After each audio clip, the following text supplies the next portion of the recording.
पुढच्या वर्षी 70 वर्ष होतील आपल्याला. 70 या वर्षी 70 वर्ष होत आहे. येस. तर या 70 वर्षामध्ये आपली प्रगती आता मी पाहिलं मागाशी, हे फार वाखाणण्यासारखं कार्य आहे आणि त्याच्यामुळे आज आपण इथं बसतो आहोत. तर याचं सुद्धा पावित्र्य टाकलं जाते. मला वाटतं जयेश आता या ठिकाणी मिळतंय हे बांधून नवीन ना, त्याचं एक काहीतरी मोठं काम चालू आहे. आपण सहकार्य देणं गरजेचं आहे. या ठिकाणी वेळ होतो आहे. भंडाऱ्यांच्या जीवनावर जर बोलायचं झालं तर भरपूर दिवसभर बोलता येईल, परंतु एक आहे की जास्त वेळ होतो आहे. अनेक मंडळींना आमचे मला वाटतं तायड सुद्धा या ठिकाणी आलेले आहेत, राजेंद्र तायड. तर युट्यूबर हा कुठून युट्यूबवर आहेत ते तायड आमचे.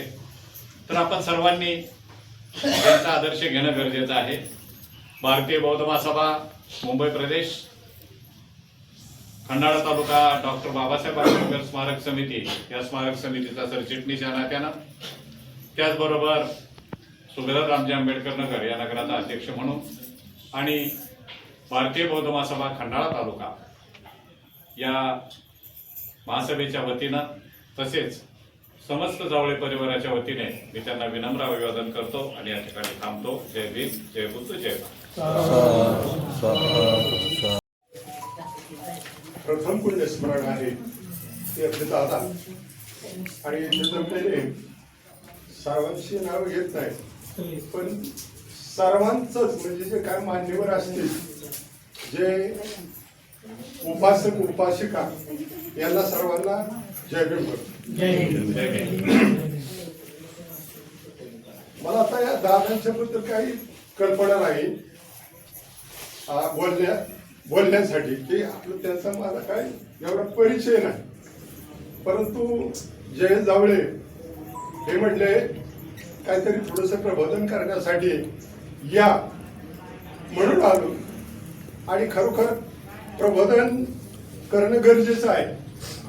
कारण तुम्ही जर 2 शब्द ऐकले तर तुम्ही म्हणाल की मी आमच्या ठिकाणी गेलो होतो आणि त्या दादांच्या कार्यक्रमामध्ये आम्हाला 2 चांगले शब्द ऐकायला मिळले. हेच पुण्यस्मरण आहे. आणि प्रथम पुण्यस्मरण कशाला म्हणायचं तर त्या ज्या दादांनी जे काही चांगल्या गोष्टी केल्या असतील, जे काही पुण्य केलं असेल, जे त्यांचे काही चांगले गुण असतील ते आपण अंगीकार करा आणि चांगले आपले चांगल्या सवयी लावा एवढं सांगतो. आणि कारण संतांच्या वरती घेतो, कारण नाशिवंत हे जाणारं सकळ आयुष्य खातो काळ सावधान. संतांनी सांगितलं की हा देह जे आहे तो नाशिवंत आहे, हा सर्वांचाच जाणार आहे. आयुष्य थोडं थोडं थोडं आपण म्हणतो, आपण वाढदिवस करतो, परंतु तो वाढदिवस खऱ्या अर्थाने वाढदिवस नसतो, त्या आयुष्यातला कमी दिवस असतो. पण आपण काय करतो, वाढदिवस करतो. मग ही जे काही चुकीच्या कल्पना आहेत, कारण आपल्या आयुष्यातलं थोडं थोडं संपलं जातं. म्हणून संत सांगतात येच हाटी येच हाटी बांधा गाठी पारखुनी, वेच आहे सरले पाहे मग कुठे. येच हाटी, हाट म्हणजे बाजार, आपण म्हणतो का बाजार हाट झाला का काय का. मग येच हाटी, याच बाजारामध्ये काय करायचं, चांगल्या गोष्टी पारखून घ्यायच्या. वेच आहे म्हणजे आपलं आयुष्य आहे. तर चांगलं काय, चांगले गुण, चांगली कर्म हे करायचे आहे. कारण तुम्हाला मला त्याच वाटेने जायचं आहे. कारण कबीर साहेब म्हणतात, बडे मिजाशी कठडे बैठे तके या बिछायात साधा, मार झपट कर जमले जावे जैसा ती तरबुजा. 9वीं मर गए 10वीं मर गए सहस्र 88, 33 कोटी देवता मरे पड़े काल की फांसी. पीर मरे पैगंबर मर गए जिंदा जोगी, जपी तपी संन्यासी मर गए हकीम रोगी. 3 लोक पर छत्र विराजे लूटा कुंज बिहारी, कहत कबीरा दुनिया कोण बिचारी. कारण त्यांनी सांगितलं 9 नारायण, 9 पीर गेले, फकीर गेले, कितीतरी ऋषीमुळे गेले, त्याच मार्गाने आपल्याला जायचंय. कारण सांगितलं कोंबडीच्या पिलापरी तुझं हे जीवन बोका टपून बसला, तुला घेऊन जाणार. बोका हा काळ रूपी बोका हा दबा धरून आपल्यावरती आहे. तो केव्हा आपल्याला कोंबडीच्या पिलागत उचलून घेईल हे सांगता येणार नाही. कारण धम्मपद आहे एक, तथागत गौतम बुद्ध म्हणतात, न अंत लिखे न समुद्र मच्छे न पबतानम विवरम पविष्य, की ते सांगतात की तुम्ही अंतराळात म्हणजे कुठल्या ग्रहावरती जा, समुद्राच्या मध्यभागी बेटावरती राहा, कुठल्या देशात जा, पण तुम्हाला मरण हे चुकणार, मरण चुकणारच नाही. सगळ्यांना मरण हे ठरलेलंच आहे. मग मरणाच्या आधी मरणाने येता सावधान व्हावे म्हणून सांगितलं. माणूस हा मरणच विसरलाय. कारण बघा की सामान जमाया सुसाल का आणि भरोसा नाही पलभर का. माणूस सामान गोळा करण्याच्या मार्गामध्ये, पण हा विचार करा ना की आपण किती दिवस जगणार आहे. तो 100 वर्षाचं जमा करतोय, पण जे जमा करायचं ते मात्र जमा करत नाही. अशी परिस्थिती आपली झाली. मग जे काय पुण्यकर्म आहे ते आपण जमा केलं पाहिजे. कारण तथागत गौतम बुद्ध म्हणतात, पुता मथी धनंमती इति बालो विहनती.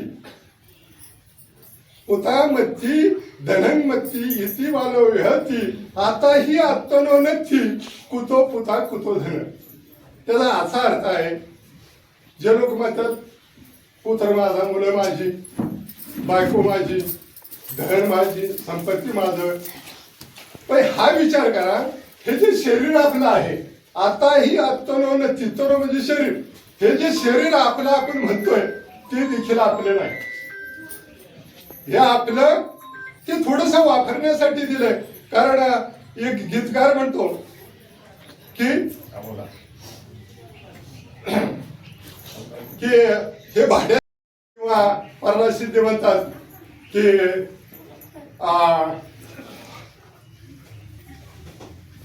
तू लाख हिफाजत कर ले, तू लाख करे रखवाली, एक दिन पंछी उड़ जाएगा रहेगा पिंजरा खाली. म्हणजे अशी आहे.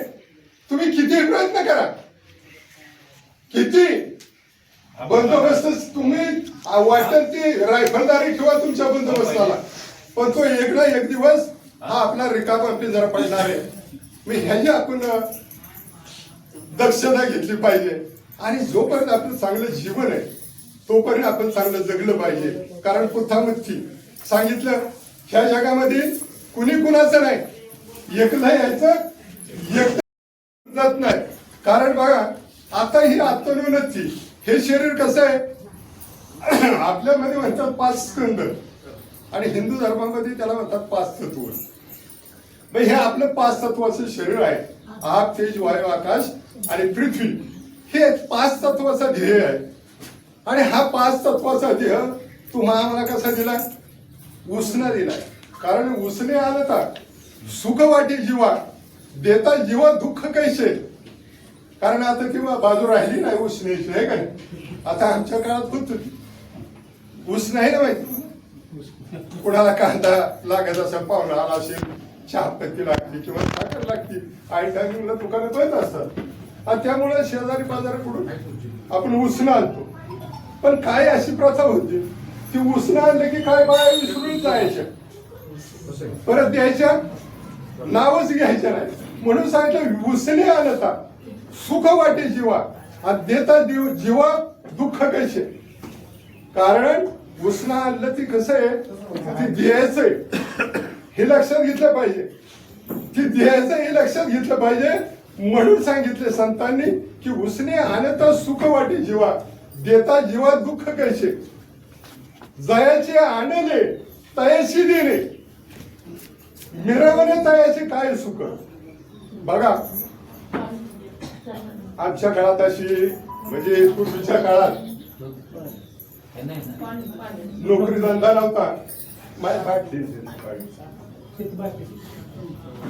माणसाची फार गरिबी परिस्थिती होती त्यावेळेस. माणसं काय करायची,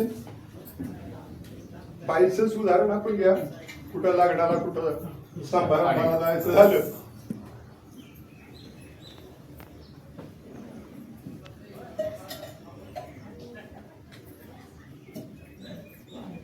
तर आणि आता पण करतात बघा. एखादी जी चांगली साडी असेल तर ती बाई म्हणते मला लग्नाला जायचं द्यायचा तुमची मस्त साडी म्हणतात का नाही. बाहेरचे जे नाही मागितले ते नंतरची मागतात, सासूची मागतात, कोणाची नाही कोणाची तरी पण ती चांगली वाटली साडी तर ती बाई बरोबर ती मागून घेते. कारण उसने आलं तर सुख वाटे देवा. आणि ती साडी घातली तर ती किती क्षणिक आनंद हो तिला. कारण ती साडी परत तिची तिला द्यावी लागते. पण तसं आपलं हे शरीर आहे, हे आपलं देणं आहे. ह्या शरीराचा आपण मालक नाही. कारण दासबोधामध्ये सांगितलं जे आपण ह्या आऊट हात मोठं घे पहा केवढे कौतुके बरड की पिके कौल झाले. आऊट हाताचा हा म्हणजे 3.5 हाताचा देह आहे. प्रत्येकाने जर तो हाताने मापला ज्याच्या त्याच्या तर 3.5 हात भरतो हा देह. म्हणून सांगितलं आऊट हात मोठं घे पहा केवढे कौतुके बरड की पिके कौल झाले. कारण हा 3.5 हाताचा देह तो मला मिळालाय. तो कशासाठी मिळालाय. माणूस विसरूनच जातोय. कारण याच जन्मामध्ये आपल्याला चांगली कर्म करायचं, तो निर्वाण प्राप्त करायचा आहे. निर्वाण तर होणारच नाही आपल्याला, आहे होऊ शकत नाही. पण खरा उद्देश जो आहे माणसाच्या जन्माचा, कारण हिंदू धर्मामध्ये सांगतात हेच जन्मी साधणार आहे आणि आपल्यामध्ये सांगतात ह्याच जन्मामध्ये निर्वाण प्राप्त करता येतो. पण ती तेवढी सामान्य गोष्ट नाही. म्हणून सांगितलंय जन हे सुखाचे दिलं घेतल्याचे अंत काळीची नाही कुणी झाल्या हिने शक्ती नाक तोंड गळती सांडून या पळते रांडापुरे. बरं नाचले घर थुंकून या. बघा की म्हातारपणामध्ये आज त्यानेच वैभव निर्वाह केलेला असतं नवरे, त्यानेच घरदार बंगला बांधलेला असतो. पण त्या बंगल्यामध्ये आपल्याला थुकायचा देखील अधिकार नसतो. बाईल म्हणते खरं मरता तरी बरं नाश्याने घर कुंकून या. मग एवढं मोठं आपण इमारत बांधली त्यात आपल्याला थुकायची देखील परवानगी नाही. वैतुकच जातात माणसं म्हातारपणामध्ये, पण त्याची जाण ठेवत नाही. त्याने घर बांधलं तर थुकल नाही तर काय करत. पण हे आपण जाणून घेतलं पाहिजे. आपण समाजासाठी काय करतो, आपल्यासाठी सगळीच करतात. समाजाचं काहीतरी देणं घेणं आपल्याला आहे. कारण तुम्हाला सांगायचं म्हणजे लोकांची बरीच प्रवृत्ती अशी की फक्त गोळा करायचं, द्यायचं काहीच नाही. म्हणून सांगितलं काळाने ग्रासले सावधान व्हा. म्हणून सांगितलं की बाबा काहीतरी पुण्य कर्म करा, पुण्य आचरण करा, तरच अशा टायमिंगला तुमचं आमचं नाव काढतील. लोक या ठिकाणी आता बरीच गर्दी जमली.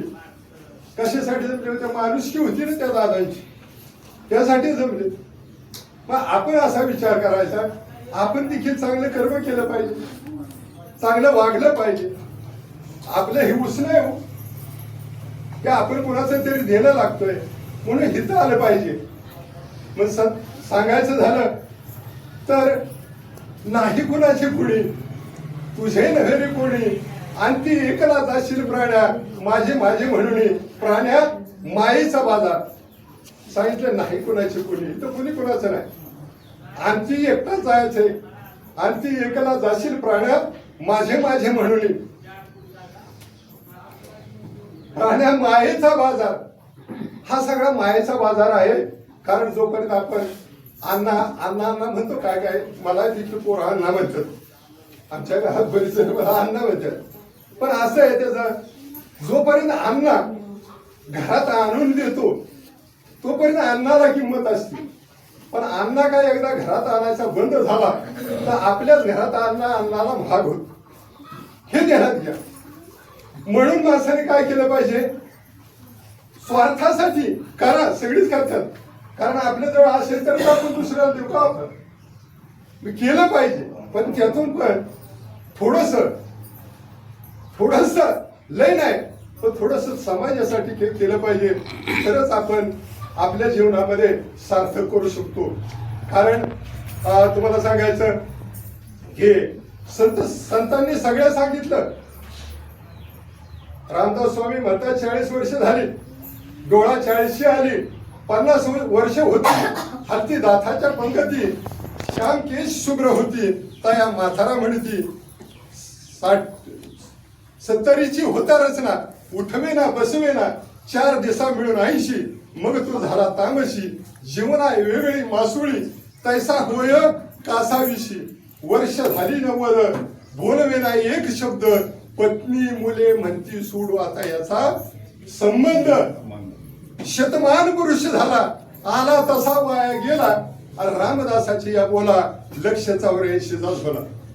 वर्ष झाली 90, बोलावेना एक शब्द, आणि पत्नी मुलं म्हणतात आता ह्याचा संबंध सोडून द्या.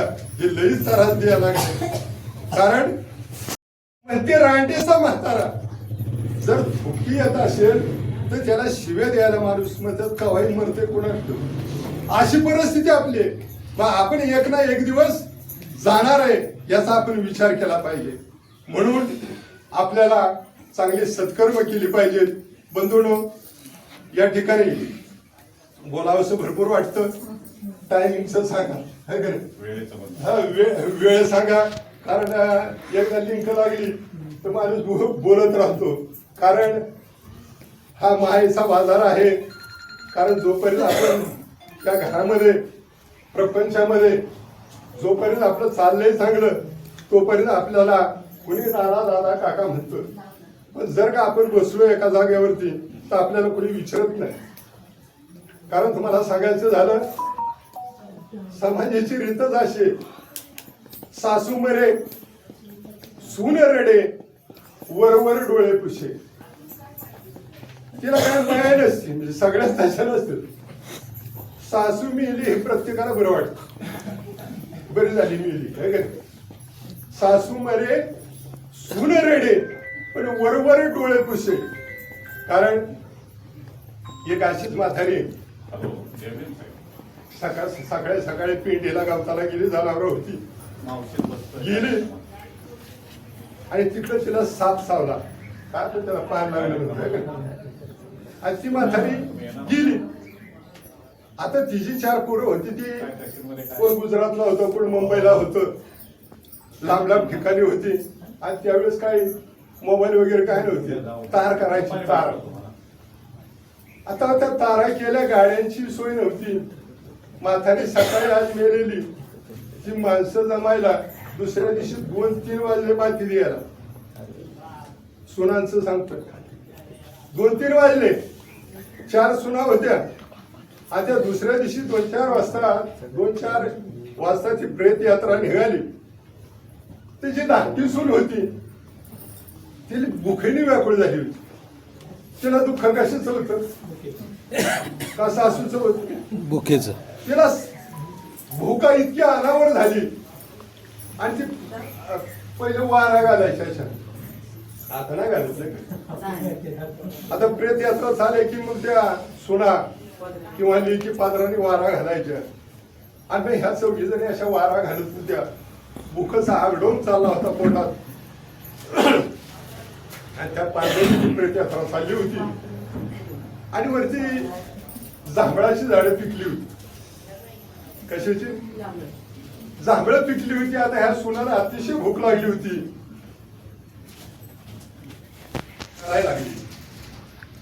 अशी रडता रडता काय म्हणती, जाऊ बाई काळ निळ, जाऊ बाई काळ निळ. आधी थोरली जाऊ होती. ती बाई म्हणली साप चावलाय म्हातारीला, विषाने काळी पडणारच ना. ती काय हळद पिली का? विनोदाचा भाग नाही बरं का, अशा टाइमला विनोद नसावा, पण जाणून घ्या. ती म्हणायची काळ निळ, जाऊ म्हणायची. पण आता ही साप चावून मिली, ही काळी निळी पडणार तर काय पिवळी पडणार आहे का? आता ही बऱ्याच वेळ म्हणायला लागली जाऊ बाई काळ निळ, जाऊ बाई काळ निळ. तेव्हा त्या जावच्या ध्यानात आलं, मधली बुखणी ही व्याकुळ झाली आणि तिचं वरती लक्ष गेलं तर जांभळं पिकलेली होती. तेव्हा तिला आता सांगायचं कसं? मग तिने पण त्या स्वरामध्ये स्वर मिसळला आणि ती म्हणायची जाऊ बाई काळ निळ, तेव्हा ते म्हणले आता नग जाता वेळ.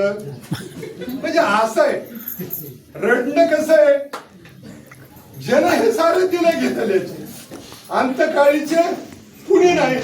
अहो सांगा, कबीर रोज प्रवचनाला जायची आणि ती वाट होती ती पाटलाच्या माळ्यात होती आणि पाटील त्या काहीतरी शेतात काहीतरी काम करत असायचा आणि कबीर त्या वाटेने जायचे. त्यावेळी कबीर म्हणायचे, पाटील येता का प्रवचनाला? तर पाटील म्हणायचा, पोरं अजून लहान आहेत, अजून काय आमचं बसताना बसलं नाही, पोरं जरा मोठी झाली तर करू हरिभजन कीर्तन. हे असे रोज असे चालायचे. पोरं मोठी झाली, पाटील म्हणला, आपलं कबीरजी म्हणले, पाटील येत आहे का? आता पोरं मोठी झाली. नाही हो म्हणले, अजून त्यांचं शिक्षण नाही. शिक्षण झालं, पाटील येत आहे का? हा म्हणजे नोकरी धंदा होऊ द्या, लागू द्या, मग जाऊया. नोकरी धंद्याला लागली. कबीर म्हणायचे, पाटील आता पोरं कामा धंद्याला लागली, अहो म्हणजे लग्न तरी होते पोरांची, मग जाऊ. पोरांची लग्न झाली म्हणजे नातूचं थोड बघू द्या, नातूचं थोड बघितलं मग जाऊ. नातू देखील झाला. अहो पाटील आता तरी झाला. नाही म्हणले, अजून काय बसताना बसलं नाही. मुलाला लेकरांना दूध लागतं, गाय आहे, त्या गायीला मला चारा टाकावा लागतो. बसून बसून आपलं तेवढं काम करतो, मला काही यायला जमणार नाही. पण एक दिवशी त्या पाटलाचा अंत होतो आणि कबीरांना कळतं की पाटील गेले. मग कबीर येतात आणि त्या पूर्वी बघा अशी भिंतीला बसवायचे, कडेने सुना असतील, कुणी लेखी असतील तर त्या असे धरून बसायच्या किंवा अशा गोदड्या बिदड्या लावायच्या, त्या असं तिकडं तिकडं पडून आहे म्हणून. आणि ते असं पाटलाचं प्रेत भिंतीला टेकवलं होतं आणि कबीर आले आणि कबीर म्हणले, पाटील आता बसतान बसलं का? आता बसतान, आता पाटलाचं बसतान बसलं. मग जोपर्यंत जिवंत होता तोपर्यंत पाटील गेला नाही. मग त्या पाटलाचा त्या गायीवरती जीव होता, कारण तिला खायला वैरण बिरण टाकायचा, सोडायचा, पाणी पाजायचा. आणि अशा टायमिंगला कारण वासनेच्या संगी जन्म घेणे लागेल. आता सगळं सांगायचं बस, वासनेच्या संगी जन्म घेणे लागे साधू संत सांगतात. कारण त्यावरती गाथा पण आहे, करुणे सूत मध्ये पण आहे आणि मग आता भरपूर आहे की वासनेच्या. बरं टाइम झाला तर मला सांगा, हालचाल करू नका, काय का. वासनेच्या संगे जन्म घेणे लागेल सांगितलं. त्या पाटलाची त्या गायीवरती की मी मेल्यानंतर ह्या गायीचं कसं काय होईल, त्या गायीला चारा कोण टाकल. पण ती गाय त्या गायीच्या पोटी परत जन्माला आला आणि आपलंच घर, आपलंच शेत, तो हौसाने त्या शेतात काम करायचा. नातुंड पोरं त्याला हाणायची, पण तो काम करायचा. जोपर्यंत तरुण होता तोपर्यंत अवताला झुकला, थोडासा वयोवृद्ध झाला मग त्याला छकड्याला झुकला आणि त्याच्यानंतर वयोवृद्ध झाला तर शेवटी हा काय कामाचा राहिला नाही, मग त्याला कसयाला विकलं. म्हणजे अशी परिस्थिती आहे. मग कबीर असा एक धोआ आहे, बैल बना हलमे जुता ले गाडी में बढ़ी नकार, कुछ कुकर्म बाकी रहे तर 30 पडती मार. म्हणून सांगितलं की तो बैल जोपर्यंत अवताला झोपला, अवताला ओढाना, गाडीला झोपला, गाडी ओढाना, तेल्याला विकला आणि तेल्याचा घाणा ओढाना, तेव्हा तो तेल्याने तो कसाईला विकला. आणि कसाईने काय केलं, मांस काटा, बुटी भिकी, चमडानं मढी नकार, आणि तिची चमड होतं. ते चमड कशाला बसवलं, नगाऱ्याला बसवलं. नगाऱ्याला नगारा कशाने मग पडावतं, तो दांडके दांडकं चांगला असं मोठं दांडकं असतं. आणि म्हणून कबीर म्हणतात कुछ कुकर्म बाकी रहे, त्याची वाईट कर्म बाकी राहिली होती तर ते आतापर्यंत चमड देखील मार खाते. काय खाते मार, चमड मार खाते. तर आपल्या चामड्याचा बचाव करा आणि इहलोक आणि परलोक सुखेला करा. कारण एक धम्मपद आहे, त्या धम्मपदात गौतम बुद्ध म्हणतात की तुझा अंतकाळ जवळ आलाय, यमाचे दूत जवळ आलेले आहे, तुला कहाणीतील सांगता येणार नाही, पण तुझ्या जवळ काय पाहिजे, शिदुरी पाहिजे, शिदुरी असावी पाहिजे. मग आता शिदुरी म्हणजे काय? आता हिंदू धर्मात मध्ये असते बरं का, ते प्रेत उचलल्यानंतर तिथे विसावा करतात आणि विसाव्याच्या ठिकाणी ती शिदोरी बादशी जवळेला असतो आणि त्या विसाव्याच्या ठिकाणी ठेवतात. पण त्याचा अर्थ असा आहे की मरतानी शिदोरी पाहिजे. शिदोरी म्हणजे काय, तर तुमचे चांगले पुण्यकर्म पाहिजे आणि हे पुण्यकर्म तुम्हाला शेवटाला ते उपयोगीला येतात. आता टाइम झाला एवढे बोलून त्या रजा घेतो. जर काय माझ्या बोलण्यातून काय वेळा आठवड्यात शब्द गेला असेल, आपली सर्वांची सेवा वागतो आणि परत एकदा या दादाच्या त्या पुढे स्मरणादिनी त्यांना माझ्यातर्फे माझ्या बंधू आदरणीय जावळे मास्तर गौतम आप्पा संपत बापू यांनी चांगल्या प्रकारे त्यांच्या जीवनाबद्दल त्यांचा पहिल्यापासून सहवास आपल्या त्या सहवासाच्या याच्यावर त्यांनी आपली त्यांची संपूर्ण आपली जे काही आठवणी सांगितल्या. आज आपण त्यांचा स्मृती करतोय म्हणजे त्यांनी जे कुशल कर्म केलं, चांगलं कर्म केलं, चांगल्या कर्माच्या आठवणी त्याच पाटलांनी आपल्या त्या प्रबोधनामध्ये सांगितलं की ते कशा पद्धतीने ह्या तेव्हा लागतो. माणूस जन्म हा दुर्मिळ आहे आणि तो जन्माला आल्याच्यानंतर माणूस जन्मल्यापासून मृत्यूपर्यंत त्याने जीवनामध्ये कशा पद्धतीने आपली वाटचाल केलेली असते आणि शेवट अंत झालेला असतो. त्या अंत झाल्याच्या नंतर माणूस त्यांच्या आठवणीलाही होतो. मग तो माणूस चांगला असला तरी त्या माणसाच्या आठवणी जरी वाईट असला तरी जे काय त्याच्या आत्मिक कृत्य घडलं असेल त्याबद्दल माणूस त्याच्यावर आठवणी काढून त्यात हे करतो. त्या पद्धतीनं ते सांगितलं आता की मुंबईमध्ये कामाला असताना अनेक लोकांना मदत केली, पै पाहुण्यांना मदत केली, सर्वांच्या गाठीपिटी शेवटच्या क्षणापर्यंत म्हणजे त्यावेळी मात्र शेवटच्या क्षणापर्यंत ते सर्वांना भेटीगाठी देण्यासाठी फिरायचे. म्हणजे एक तळमळ किती आता असणारी आणि ती तळमळ ही करून गेल्या वर्षी अचानक खंडाळामध्ये करून त्यांना काय अटॅक आलं, काय त्याच्यातून त्यांचं हे झालं, ते निघून गेले. आज वर्ष झालं आपल्याला त्यांची, आज त्यांची आठवणीच फक्त आपल्याला होईल. ते पै पाहुण्याला थोडं पण ज्या कुटुंबाने त्यांनी आपले की केले त्यांच्या याला बटन लागला असं आपलं हे असलं पाहिजे. तरच त्याची हा कुणाचा आमक्याचा मुलगा बापासारखा आहे, आज्यासारखा आहे, म्हणजे ते समाजामध्ये त्याची ही राहती म्हणून करता प्रत्येकाने वागताना आपण आपल्या ह्याच्याप्रमाणे करू. आता जे काय ज्यांना किती सांगितलं समजून आता हे असं किती म्हणतात ना, नळी फुंकली सोनारे इकडून तिकडून गेले वारे, त्या पद्धतीने नुसतं ऐकायचं त्यापर्यंत सोडून देऊन ती नाही. जे आपल्या कृतीत आहे ते चांगलं.